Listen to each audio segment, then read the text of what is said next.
Se você já escutou alguma pregação do Luciano Subirá, provavelmente você já escutou falar desse livro, O Vinho Novo é Melhor. O livro conta a história não só de conversão, mas de amadurecimento da fé de Robert Tom, um grande missionário. Uma das coisas que mais me impactou no livro é como essa jornada mostra pra gente como a fé é um lugar de acessibilidade ao sobrenatural. Eu não sei você, mas eu sempre fui o tipo de pessoa muito cética acerca das coisas sobrenaturais. Devido a essa ceticidade do meu coração, eu sempre fui alguém muito disposto a buscar essas respostas no Senhor, porque eu entendia e creio, que Deus é real, que esses sinais são reais, mas por não conseguir ver aquilo diante da minha realidade, por falta de compreensão e entendimento, muitas das vezes eu acreditava que a melhor escolha era fingir que aquilo não existia. Eu não sei exatamente o que aconteceu ao longo dos anos, mas eu comecei a perceber como minha vida espiritual estava monótona. Isso não era só, primeiro,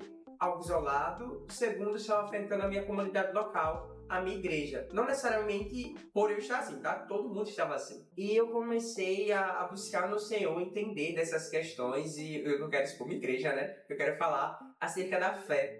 E de como a fé é necessária, primeiro, para a gente agradar ao Senhor, mas segundo, para ter acesso àquilo que Marcos 16 afirma, como sinais acompanharão aqueles que creem. E essa jornada, eu não sei onde exatamente começou, mas nascia de dúvidas muito semelhantes ao do Robert, o protagonista do livro, né? Ele, por exemplo, tinha uma asma que ele desenvolveu no orfanato, quando era mais novo, e aí cresceu, aceitou Jesus, e ele comenta uma parte do livro que muitos falavam sobre Jesus curar. E aí o pastor chamava à frente as pessoas que estavam enfermas, e ele ia todo empolgado, acreditando e crendo que a cura dele viria. E a cura não veio. E isso começou a gerar no coração dele dúvidas. Jesus é real mesmo? Eles falam tanto desse poder, não tem poder, até que ele começou a levar essas dúvidas para o lugar certo, que é no Senhor. E o Senhor foi ensinando e levando o Robert a ter contato com pessoas que eram mais maduras na fé e eram mais desenvolvidas acerca dos dons que o Senhor tinha disponibilizado para elas. E conforme o livro vai narrando essas histórias, esses acontecimentos, muito começou a me tocar. É triste se ver no Robert no começo, né? Onde ele está com falta de fé por não ver as concretizações daquilo que é bíblico, que Deus tem poder para curar. Mas é muito triste também perceber que essa jornada que Robert fez talvez não tenha sido só a jornada de agora. E para onde eu vou se eu não fizer essa jornada, sabe?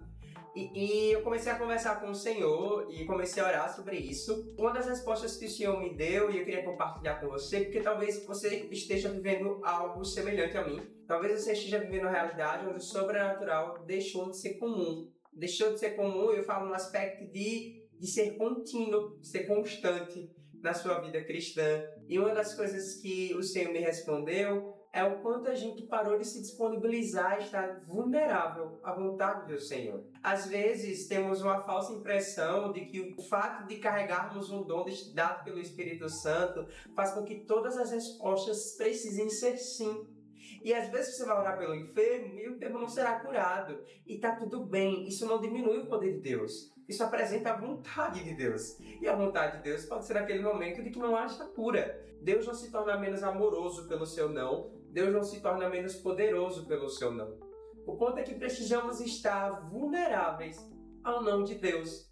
Porque diante de carregarmos um dom, diante dessa responsabilidade, o não ainda é uma opção para Deus de resposta acerca da nossa oração. E eu comecei a perceber que essa falta de disposição ao agir de Deus, muitos davam pelo receio de acreditar que era a minha responsabilidade fazer com que as coisas acontecessem. As pessoas começariam a compreender ou achar, ou entender que eu não era um bom crente, que eu não era um crente fiel, que eu era um crente pecaminoso, enfim, que eu era um falso cristão.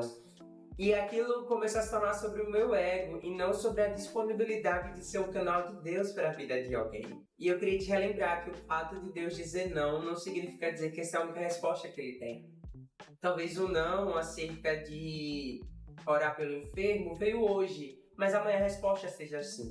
O importante é que a gente continue se disponibilizando como um canal de bênção, como um canal de comunicação, de testificação, e que Jesus tem poder para mudar a história, que Jesus tem poder para libertar o pecador, que Jesus tem poder para expulsar demônios, que Jesus tem poder para curar enfermos. É necessário que a gente volte a se disponibilizar a um ambiente de fé que nos proporcione viver experiências semelhantes com aquela que lemos, com aquela que escutamos. Deus quer te usar como canal. Volte a se expor a um ambiente de fé onde Deus pode agir. Não se preocupe com o seu testemunho no sentido de ego. E se eu orar e a pessoa não for curada? Ore amanhã, ore de novo, ore depois. Não dá pra gente vivenciar essas coisas se a gente não fizer o mínimo, que é a nossa ação, que é a nossa atitude, que é o nosso posicionamento. É isso, que Deus abençoe sua vida. Espero de coração que, assim como esse livro impactou, essa curta conversa possa ter tocado em um lugar essencial do seu coração e que possa ter gerado em você uma necessidade de se posicionar no lugar certo, de se posicionar no lugar onde Deus quer te utilizar e quer abençoar outras vidas. Seja um canal edificante, porque foi para isso que você foi chamado. Em Atos, capítulo 1, acredito, parafraseando e resumindo a história, basicamente as pessoas começam a questionar Jesus e quando será o momento onde os romanos cairão e aquele império irá cair e Israel finalmente será liberto. E aí Jesus fala que Deus se responsabilizará por isso, né, o Pai dele, mas que algo que precisa ficar claro para cada um deles é que eles foram convocados para testificar que ele é o Filho de Deus. Testificar é ser a prova viva de que algo aconteceu. E se a gente se disponibiliza a viver essa verdade de testificadores de que o Filho de Deus é uma realidade, poderemos assim ser canais e através de nós, os sinais que acompanharão aqueles que creem, voltar-se a uma realidade. A paz do Senhor e fica com Deus, meu irmão! Cheio!